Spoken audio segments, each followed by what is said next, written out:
Hi friends, welcome to Madhu Karthik blog. ఈ వీడియోలో ఆరోగ్యానికి ఎంతో మేలు చేసే బెల్లాన్ని ఎక్కువ రోజులు ఎలా నిల్వ చేయాలో చూద్దాం. దీనికోసం నేను మంచి బెల్లం 1/2 కిలో తీసుకున్నాను. ఇప్పుడు ఈ బెల్లాన్ని చిన్న చిన్న ముక్కలుగా కట్ చేసుకోవాలి.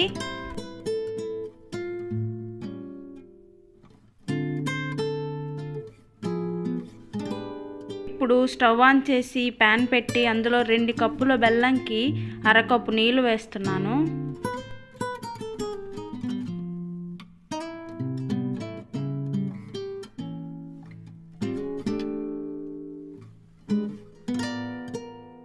ఈ బెల్లం మొత్తం కరిగేంత వరకు లో ఫ్లేమ్లో పెట్టాలి.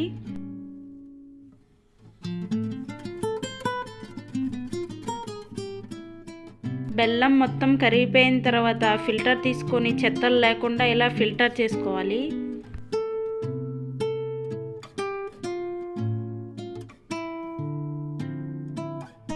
చూసారా ఎంత చెత్త వచ్చిందో. ఇప్పుడు ఆ ప్యాన్లో కిందన మట్టి వచ్చిందని ఈ గిన్నెలో వేసి స్టవ్ పై పెట్టాను. ఇక్కడ నేను తక్కువ బెల్లం తీసుకున్నాను కాబట్టి త్వరగానే పాకం వచ్చేస్తుంది.